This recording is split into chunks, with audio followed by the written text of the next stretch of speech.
All right, everybody, heads up. I'm doing one more mic check right before we begin. Is everybody okay on the audio? Signal check, line check. How we looking? I'm going to speak straight into these microphones and clip your little thingy thing going on over there. But since the levels are set, it shouldn't clip. So we'll be okay. Mic check, 1, 2. Hey, hey, how we looking? Yes?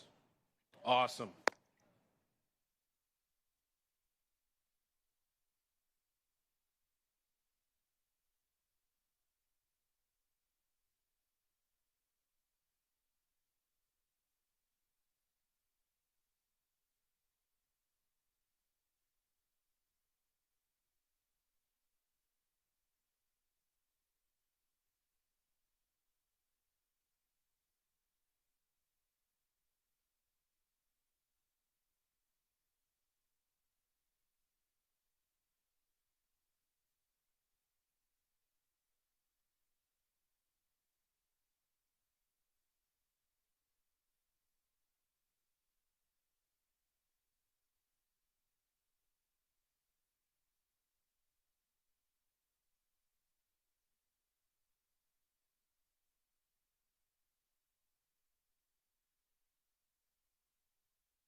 Mic test 1, 2, 3, 4, 5, 6, 7, 8, 9, 10. Mic test 1, 2, 3, 4, 5, 6, 7, 8, 9, 10. Good. Mic test.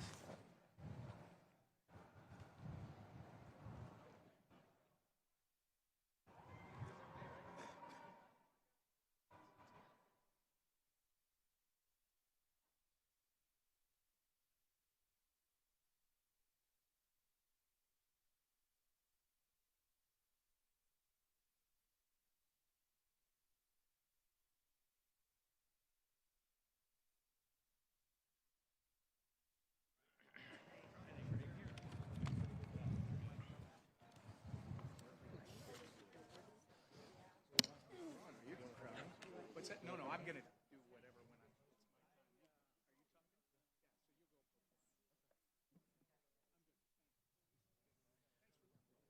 Good morning, everybody. Good to see you this morning. Good morning. Joining us today, as you can see, are some of the rising stars in our party. These are Republican members of the sophomore class. They're in their second term. Many of them have been working so hard for the last several weeks in their districts, trying to help their constituents navigate the chaoses that have been created by the Democrat shutdown. We're now on day 36, and it is a sad landmark in our history. This is the longest shutdown of any government in our history. And they've also made history in a number of ways, which we've recounted every day in our daily press conferences. Remember, this is the first time in the history of America that any party has had the audacity to close down the government over a totally clean, nonpartisan continuing resolution. I said yesterday, and I'm being honest, none of us imagined that we would be here at this moment. We couldn't have imagined that Democrats would be willing to force families to go hungry and workers to miss paychecks for 5 weeks on end, 50 days plus, and we never did imagine that they would be willing to use the pain of American families with such reckless disregard. But that is what we are seeing, and it is unconscionable.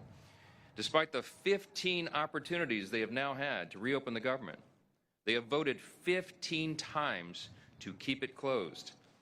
That is the number that everyone has to pay attention to. All the Americans who are hurting because of this. They need to understand Republicans have voted 15 times to open your government, and the Democrats have voted 15 times to close it. They voted to deny paychecks to workers, to stop the flow of SNAP funds to hungry families, and all the rest. And still, somehow, they have the audacity to go on national television and gaslight the American people and try to pretend that somehow the Republican Party has some blame in this. It's the most outrageous example of political gaslighting that we have ever seen. And day after day, they have claimed, without any merit at all, this shutdown is somehow about health care. It's a blatant lie, and they know it. They tried to string together two totally unrelated issues: the expiration of the Obamacare COVID subsidies and the basic funding of the federal government. Those are two totally distinct things.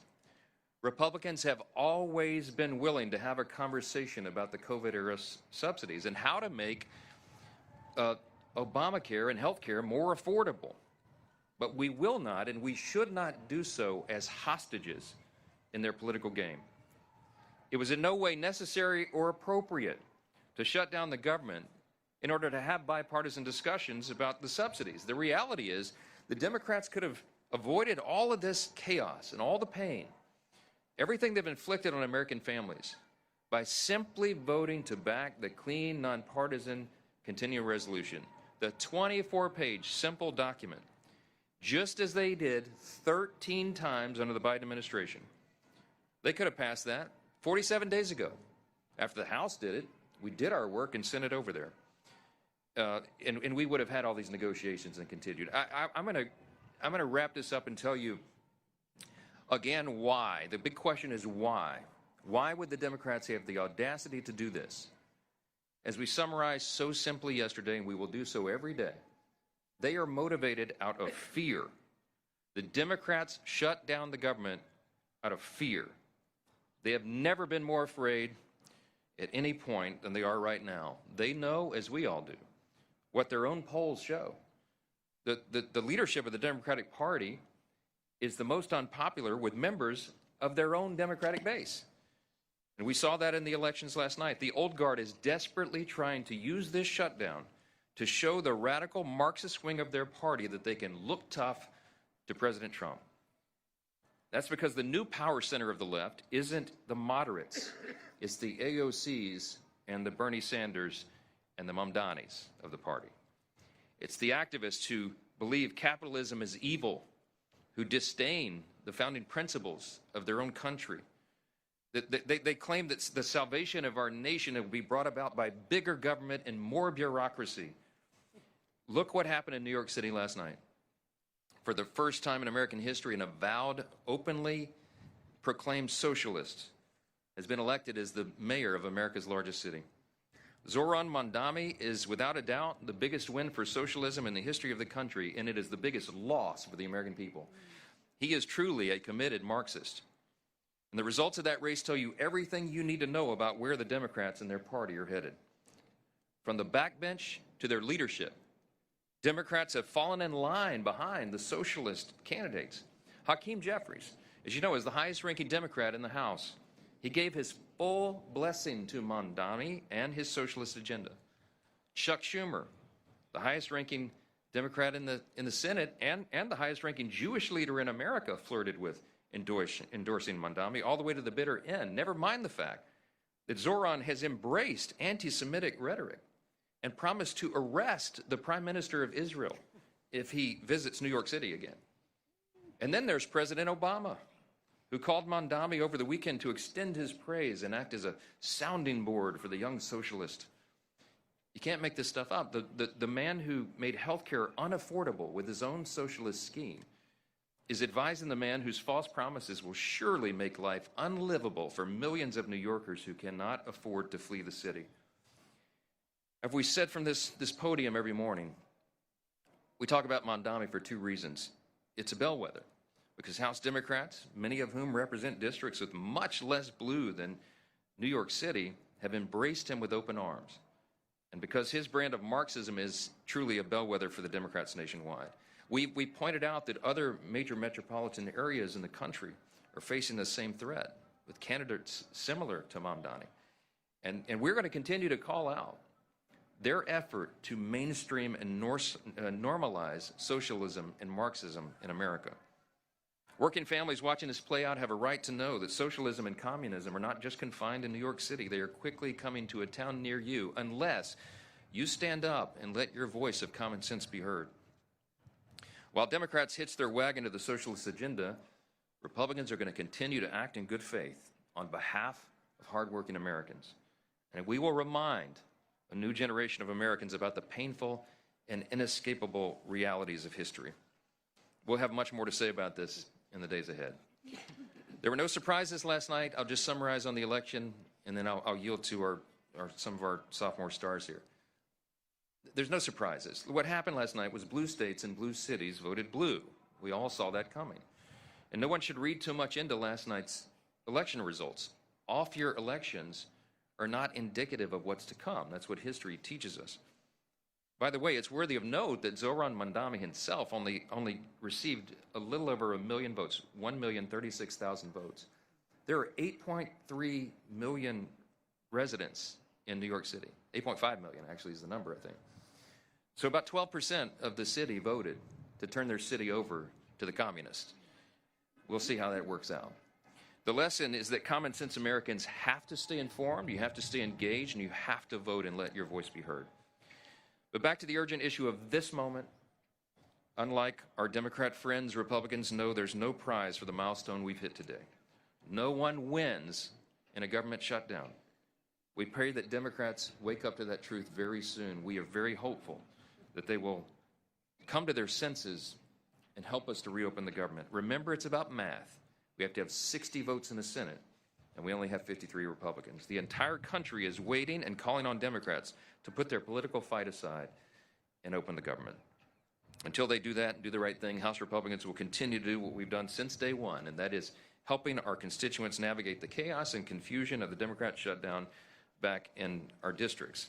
And that includes the members of our outstanding sophomore class, many of whom represented here today. Some of them are here, and we want to thank them for their leadership and their resolve, and they're working in their districts and in D.C. and being all over the place. One of those leaders is Congressman Russell Fry, our sophomore class representative. He was the president of the freshman class, and so he still gets that distinction. He serves on our elected leadership committee. And I will tell you that Russell has been a strong voice for common sense, for conservative values, and we are truly grateful to have him with us today. Mr. President of the class, I'll turn over the podium to you. Thanks. Hey, buddy.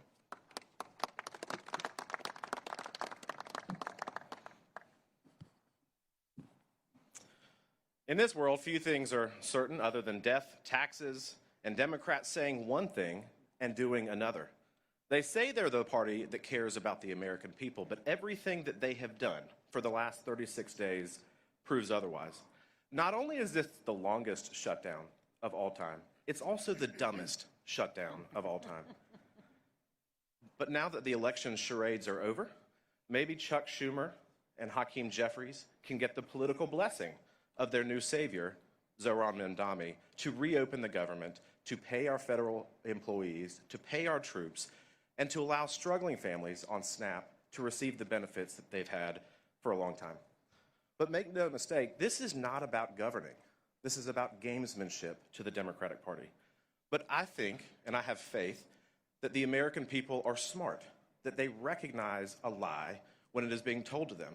For years, during the Biden administration, we were told that the border was secure by the Democratic Party.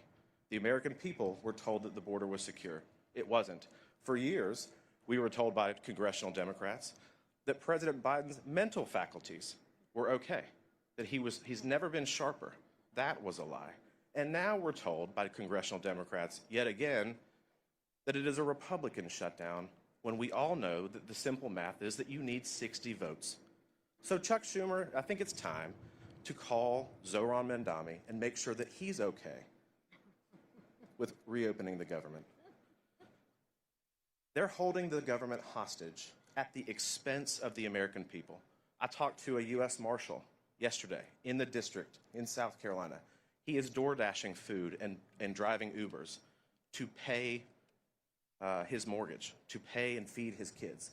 I talked to a lady, single mother in Clio, South Carolina, last night. She receives food stamps. She's 100% disabled. She's unable to work. She relies on that assistance. And she is fearful about how she's going to feed her kids. She's traveling all the way into North Carolina to receive charitable contributions of food. That is the result of a Democrat shutdown. I talked to an elderly lady in Myrtle Beach, South Carolina yesterday. She has diabetes. She has shingles. She is unable to work. She is elderly. She needs that $88 to help bridge the gap at the end of the month so that she can eat. And she's fearful of what's going to happen next with this prolonged shutdown. For these people, these benefits are not a luxury, they're a lifeline. And it shouldn't take courage from them to band together and figure out how they're going to feed themselves. It should take leadership from the United States Senate to act and end this political charade.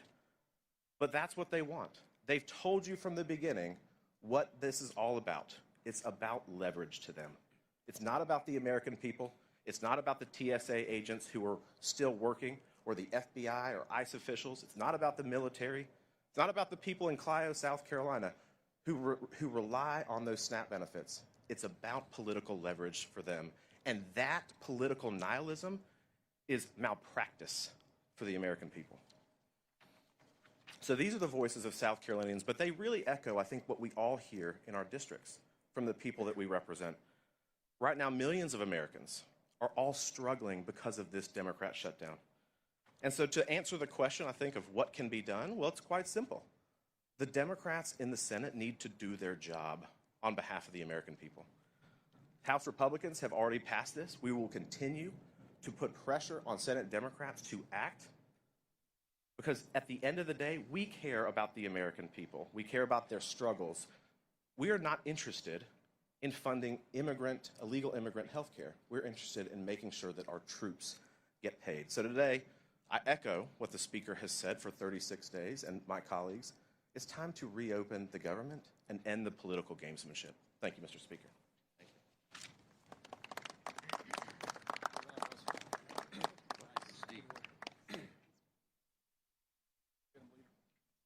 Thank you, Russell. And last night we saw the Democrat Party usher in their new leader. We've been talking about this for weeks, but it was made official. When the city of New York elected Zohran Mamdani, he became the new leader of the Democrat Party. And while the Democrat Party had no problem making the shift to socialism, which they embraced wholeheartedly, led by Hakeem Jeffries and others here, America, mainstream Americans, blue dog Democrats across America have not embraced socialism. America is not a socialist nation. You know, when the speaker mentioned that, is it any surprise that last night blue states voted blue? We're talking Virginia, New Jersey, New York. By the way, none of those were swing states. You had 7 swing states in the election a year ago today. And by the way, we celebrate that a year ago today, Donald Trump was elected president of the United States. And when he ran on very specific things, not socialism. 7 out of 7 swing states rejected that form of socialism that has now taken over the Democrat Party. What President Trump and House Republicans ran on was delivering results for American families. We said we would secure the border, and we actually delivered on that in record time. We said we would prevent a tax increase on anybody. Every American, no matter what income level you were at, you were facing a tax increase, in many cases a 30% or larger tax increase. We said we wouldn't do it. The Democrats bragged that they were going to raise your taxes. And the American people decided that, not New York City. The American people a year ago decided they didn't want a tax increase, and we followed through on that by preventing the largest tax increase on American families. Also by delivering no tax on tips, no tax on overtime. For seniors, 85% of whom will not have to pay taxes on their Social Security income when you factor in the deduction. We delivered on that. Every Democrat, by the way, voted no, because Democrats don't want hardworking Americans to keep more of their money. They want socialism. And let's think about those hollow promises that Zohran Mamdani talked about last night. Can anybody wait to see what those free buses are going to look like? I'm sure they're going to be incredibly safe and clean when you ride the free buses. Can anybody wait to see what those government-run grocery stores are going to look like? Shelves unstocked, expired food. I'm sure the friendliness of those employees that are government employees at those grocery stores. That's what socialism does. Socialism always overpromises and underdelivers. But should we be surprised? That's what Democrats up here in Washington have been doing for years. Does anybody remember the Inflation Reduction Act? Yes, that was a Democrat-created product that ushered in record levels of inflation. Where was the inflation reduction? They have no problem lying to the American people. Does anybody remember, by the way, the Affordable Care Act? Yes, that was Democrats only creating current health care law.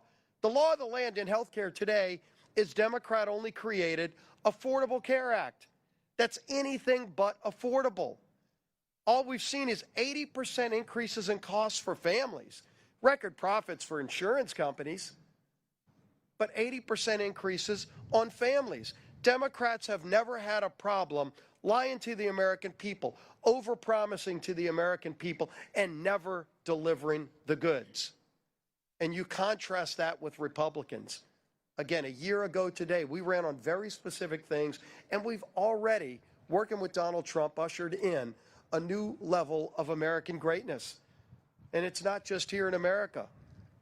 We're finally starting to see that leadership around the world that we've been so desperately lacking when President Trump starts getting peace agreements in Middle Eastern countries, in other places. It's about delivering on promises for the American people. And all we're seeing during this shutdown is Democrats scared to death of the Mamdani wing of the party. They've said it. Some of them said it out loud. But they have exercised it in their votes. They voted time and time again to keep the government shut down, knowing they're inflicting suffering and pain on the American people, admitting that they're using that suffering to try to get leverage.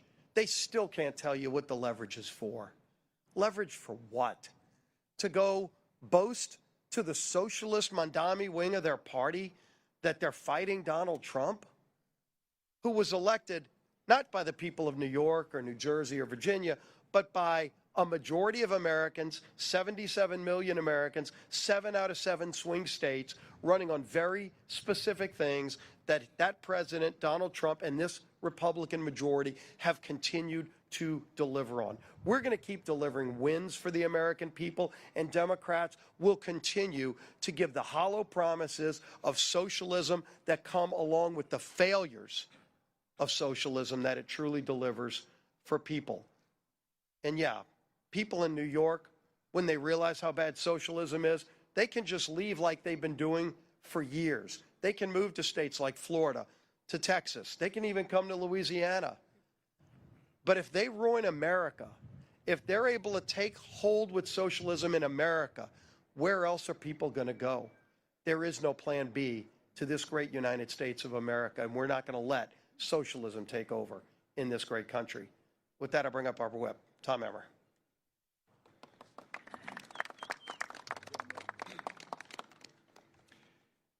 Democrats have officially set the record for the longest shutdown, government shutdown in U.S. history.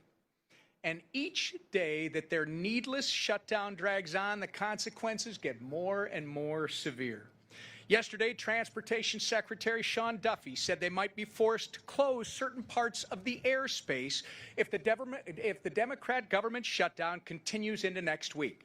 Remember when one Democrat aide remarked that the party will not concede short of planes falling out of the sky? They weren't kidding. They are prepared to prolong the pain that they've inflicted on the American people because, as Chuck Schumer said, every day the government is shut down gets better for us.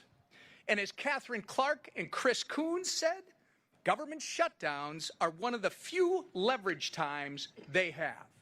But while the Democrats have been busy playing politics with people's lives, President Trump has been hard at work delivering on the mandate 77 million Americans gave him 1 year ago today. In just 10 months, President Trump has delivered the largest middle tax cut in history. He brought illegal border crossings down to record lows after 4 years of the Biden border crisis. He ended 8 wars and made America respected again on the world stage. And he's just getting started. While President Trump has been hard at work delivering on the American First agenda for 77 million Americans, that's what they voted for, the Democrats have been hard at work obstructing that agenda and consequently the will of the people at every turn. The Democrat Party of today is not your grandfather's Democrat Party. Nothing proves it more than last night's election results. From a communist mayor in New York City to a Virginia attorney general who said he wanted to murder his political opponent, pro-terrorist Marxist radicals are now the left's mainstream. We will prove that there is no problem too large for government to solve and no concern too small for it to care about. That is a direct quote from Kami Mamdani, and it should terrify every single freedom-loving American. This is the land of insanity Chuck Schumer and company have enabled with their party's political games, and now they must own the consequences. And with that, our conference chair, Lisa McClain.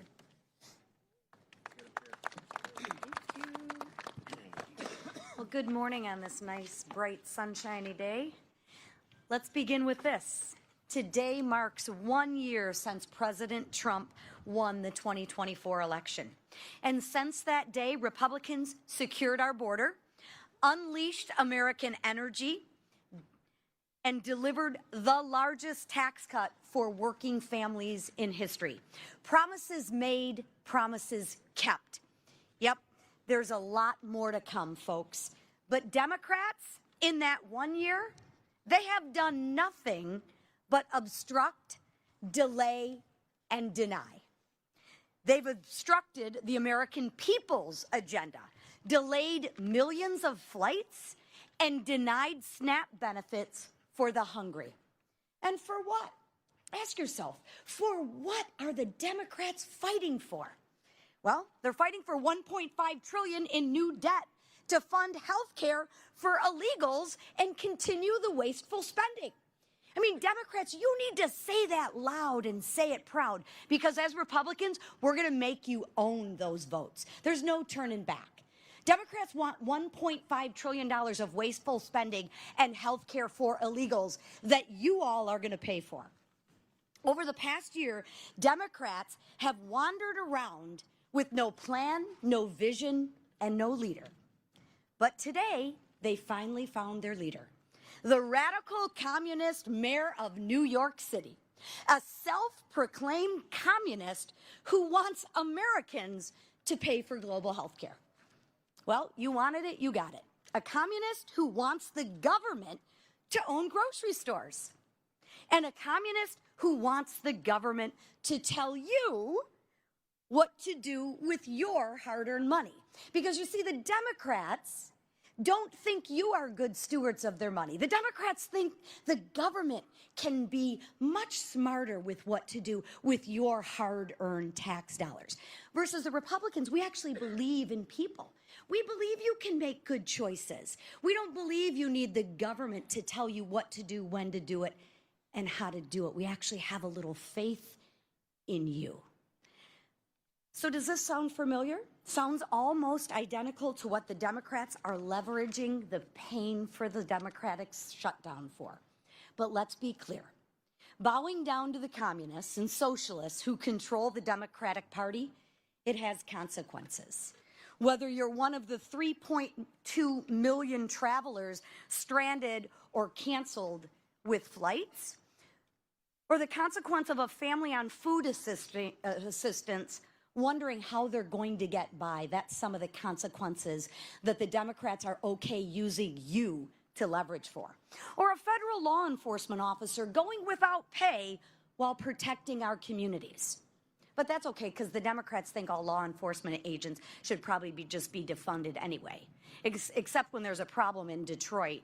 And then all of a sudden, we're very thankful that the FBI and law enforcement came in to protect us.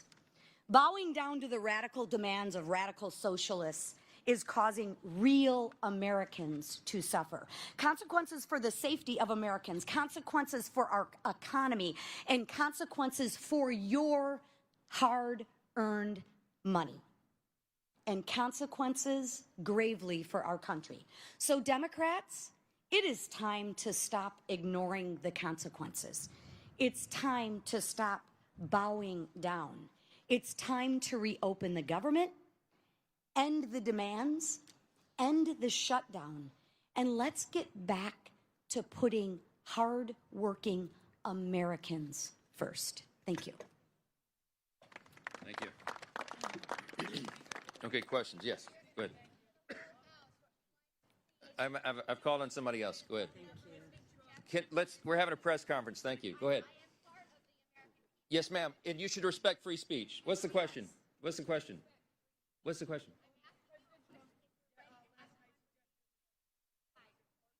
I can't hear you because we have someone who doesn't respect the rights of their colleagues over here. I'd love to talk with you. Wait. I'd love to talk with you. Come to my office, okay? You have an obligation. Yeah. Yes. Yeah. Okay, let's talk about it. I've been doing that. We did that before the shutdown began. We went to the White House. We went and sat in front of the Resolute desk. We brought Leader Jeffries and Leader Schumer in, and we had a discussion. The president said, please don't shut the government down. It would cause all this pain to the American people. This has never happened before. It's a clean, nonpartisan CR that every Democrat, including you, voted no on September 19th. You voted to shut down the government. You voted to stop SNAP benefits. You voted to not pay the troops, not pay TSA, Border Patrol. You may regret it now, but that's your vote, and it's on the record. So the president had us in, and they didn't want to have a dialogue or debate. They thumbed their nose in it, at him, and he had to do it. Appreciate it. Thanks for your input. Somebody give me a question that's real.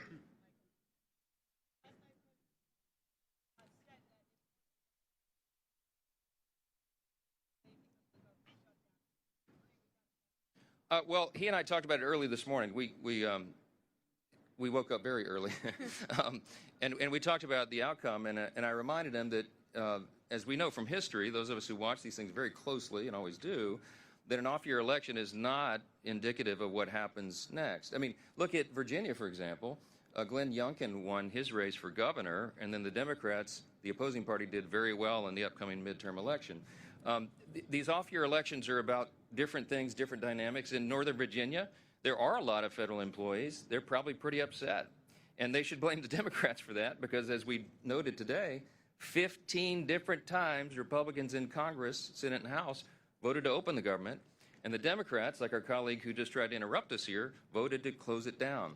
So it's very clear who's responsible for this, and I think that when we go into next year in the midterms, we're very bullish about the outcome. We have an extraordinary record to run on. You mentioned, Leader Scalise mentioned sort of what we call the split screen here, and I'll remind you all again, under President Trump and Republicans, we have had an extraordinary run. The first 9 months of this, 9 months, the 10th month has been shut down because of the Democrats. The first 9 months of this Congress and this administration, arguably the most productive of all time. We cut taxes, cut regulations, cut waste, fraud, and abuse in government. We solved the border crisis, which was the #1 issue on the ballot last fall. We're solving the crime crisis around the country. We got American energy dominance revved and going again. We have new trade agreements that are more favorable to Americans, which will ultimately bring down costs. We have put real reforms into the Medicaid program to strengthen it, because we've got people who are ineligible recipients, like illegal aliens and young able-bodied men without dependents, off the program so that the disabled, the elderly, and young pregnant women can have the resources they need. The president is literally solving wars around the globe. I think we're up to 9. All of that is on one side of the screen. What are the Democrats on the other side of the screen? A government shutdown. What did they accomplish in 9 months? Interruptions. They've assaulted ICE officers. They have spurred on political violence, and they closed down the government, which is their most basic duty and responsibility. I think the American people are smart. I think they will understand this, and I think the midterm is going to be a great one for us. We had a demographic shift in 2024. We have a very favorable election map on the Republican side, and it will be even more favorable once all the redistricting stuff is settled out. We have Democrats who are flailing. They have no leader. Their national leader now, as we've noted, is Mondami. He's a communist. Good luck with that. I don't think the loss last night was any reflection about Republicans at all. I think people are frustrated and angry, as we are. I am. The president is. And we express that different ways. But look, we look forward. We're looking forward to a great election running on our record. And we're going to get all of our incumbents reelected, and we're going to add to the number here. So that's the answer. Yes.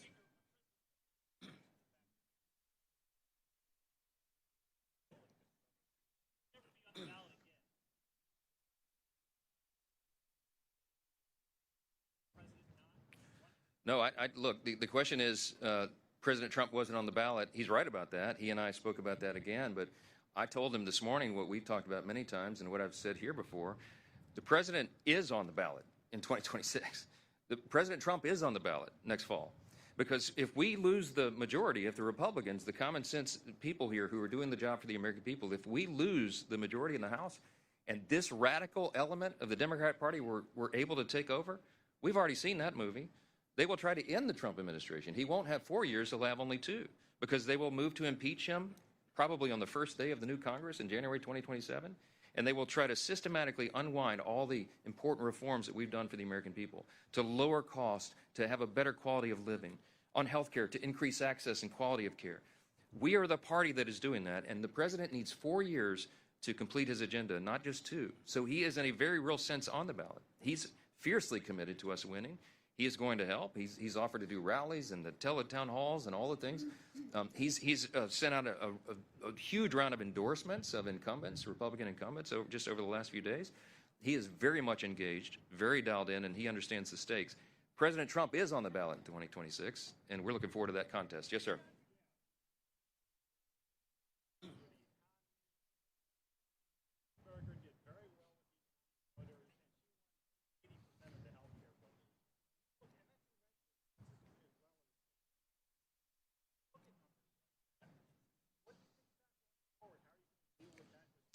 Well, the economy and healthcare are two of the primary issues in the country, clearly, and that's why we are delighted to run on our record. We are addressing that. We are delivering for the people. We are fulfilling our promises. President Trump got more votes, by the way, in Virginia and New Jersey than either of the two governor candidates, the Democrats there. And one of the things that we ran on was improving these. We passed the American Families Tax Cut, the big, beautiful bill, and got it signed into law on July 4th.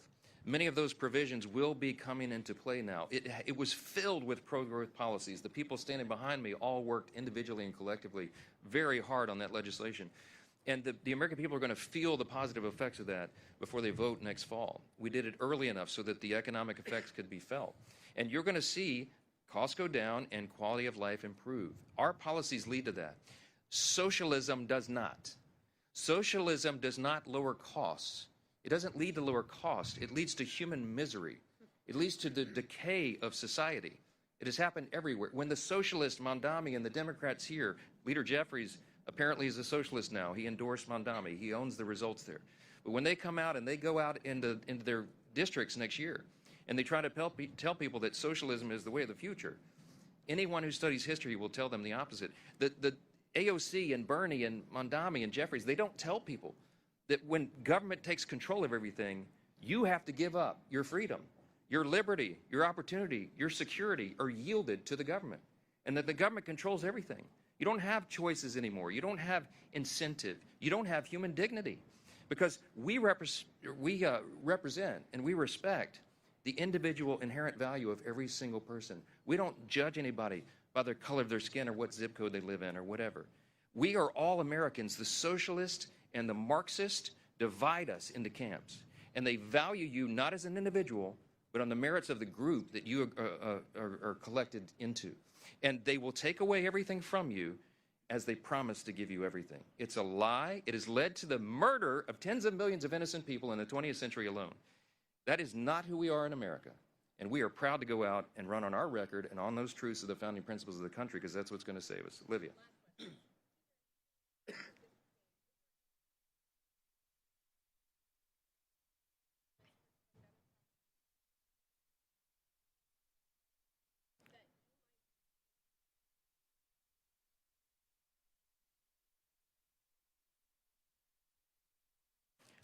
I don't have anything to do with redistricting. The Speaker of the House, people think, are in charge of everything. This is a state-by-state battle. We do believe at the end of the day that we will net more seats for the Republican Party than the Democrat Party. I mean, everybody, that's the analysis. I'll make a comment about the tragedy in California last night. What California did is very, very different, as you all know, by comparison to what a state like Texas did. Texas was following the federal and state constitution, following their state law and redistricting. California was not. They had to trample over their own state law, over their own independent redistricting commission that they had all put into place. It was a desperation, a sign of desperation on the Democrat Party. It was a game to try to rig the election, as if you could gerrymander California anymore. They managed to do it. I mean, there's like 53 representatives from California. We had 9. They want us to have 3. I mean, it's just a blatant example of Gavin Newsom's immoral leadership and the fact that they will do anything to try to rig the system to win. They know that they cannot win on their policies. They know that they don't have a national leader other than the Marxists now to try to set the tone and guide the course. And so they're going to try to rig the game. We're going to win that anyway. We're bullish. We're going to fight like warrior poets in California, and we're going to make sure that our Republicans get reelected. And we're going to do that all around the country, and we're going to continue to move forward, pursuing the America First agenda, delivering on our promises, and making this country great again. That's what we're committed to, and we'll continue to do it. Thank you.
No, I was with Mr. 8%, Curtis Lua. Where was he? Upper West Side. I know, so all through my head, basically trying to play off like, a lot of Republicans here, one of them is Curtis Lua, where he lives, and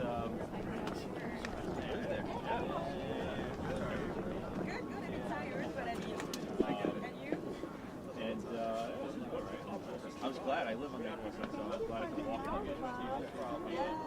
Made a pit stop at a bar.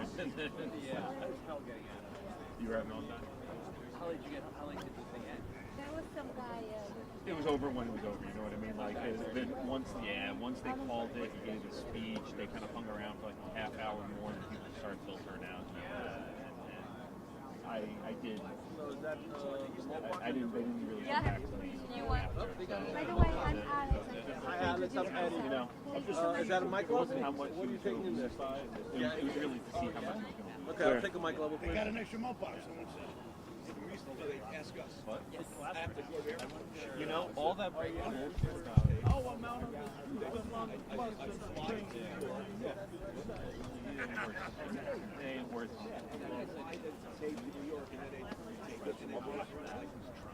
A lot of it. Well, it was a couple of things, I think. I think Trump still got the cheese. And maybe he's going to take him seriously. They thought one woman in the interview. Hold on, there's a Weeds and white stuff. Like, can you get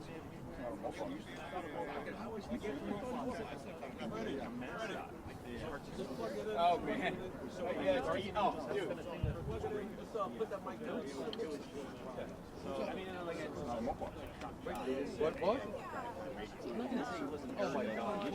I got no audio. Yeah, I don't have any. They might have just turned it off because they have it like He asked me a question about like budget. He's like, put it up there. You have audio? Put it up there. Anybody else have audio? No, I got it. No. the other box. Yeah, that's the box. Yeah. That's what I was telling Mathis. How many? There's room for two. No, that was already. Did you turn is the box powered now? Who's getting audio? I had it. I don't have it now. I'll go up there. Everybody check your audio. I got nothing. Just put it up there. It's like a Radio Shack mic up there. So Dave, I think what I'm going to do is, We don't have audio. Okay. Test. Okay, I got it. Testing. Got it. Good. Yeah, Okay. I'm good. I don't know about Put it on the side. Everybody's got it. I've got that corner position. So what I'd like to do, I think the most sensible thing, every night, Yeah, that ain't happening. stand in the line and ask a question. Yeah, it's going to be like this for a long time, but you guys are entertaining. So. Three mics is better than 18. I'm hurt. He's hurt. Unless you want to run yourself, but I feel like that's a lot of. Is anyone else not able to plug into the vault? Yeah, that's what I'm saying. But what I was saying, don't widen. Just go tight to me and then pan it. No, but thank you. But I'm gonna get back here.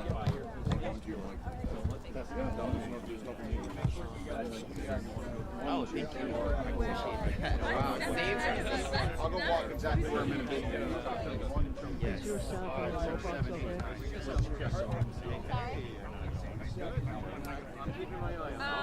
We're trying to keep you For the moment, anyway.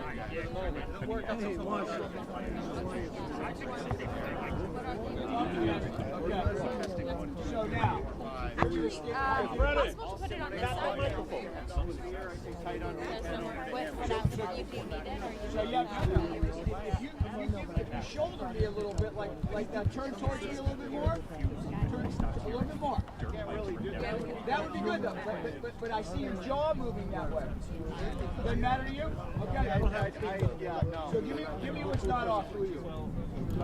Okay, that'll work, Henry. That's fine. So flag me when you want. I gotta look at the van. Hey, flag me when you want to go. We're going to stand up. Well, I just talk to me. Yeah. Okay. All right. Just tell me in the mic.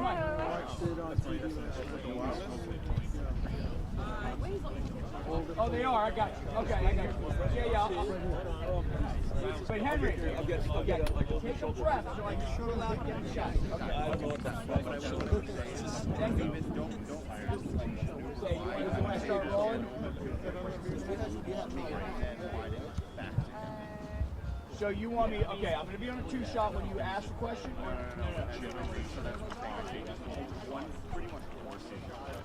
Got it? And then widen out and then move back in. Okay, I got you. Got you. Okay. Yeah. Oh, it's exactly the same. No, somebody did say, okay, pressure, we have pressure from starting about, I think it's going to start in about 5 minutes. It's supposed to start at 11, so you your judgment. Oh, I'm sorry, dude, I've got it. No, we're not there, so it has to be on these sides. Here, if you want to, there's some space over here. So we are Madani Presser. I'm sorry. You know it's crazy.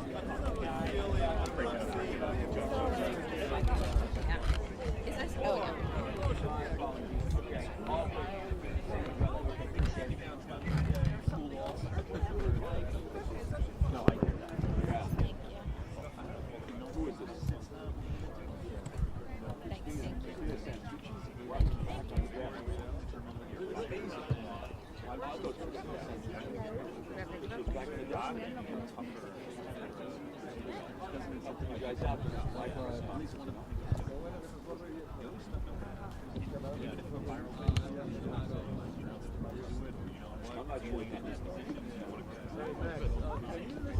All right.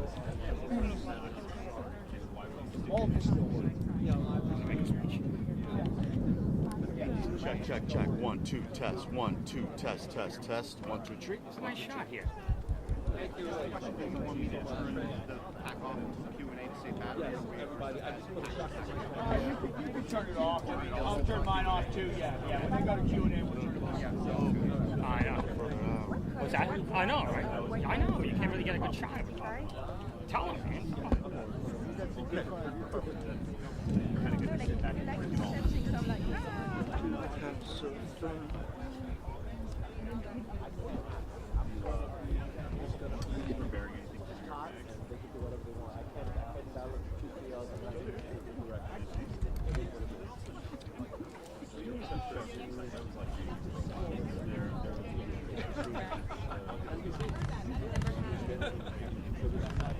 I actually, when I'm not working on CBS, I'm working for the News Room. Oh. For Sarah.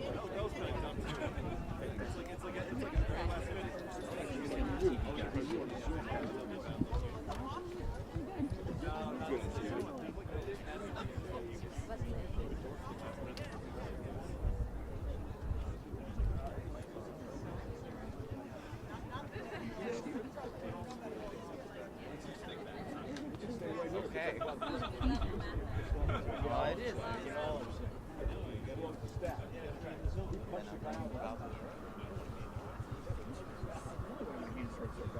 Blacked out.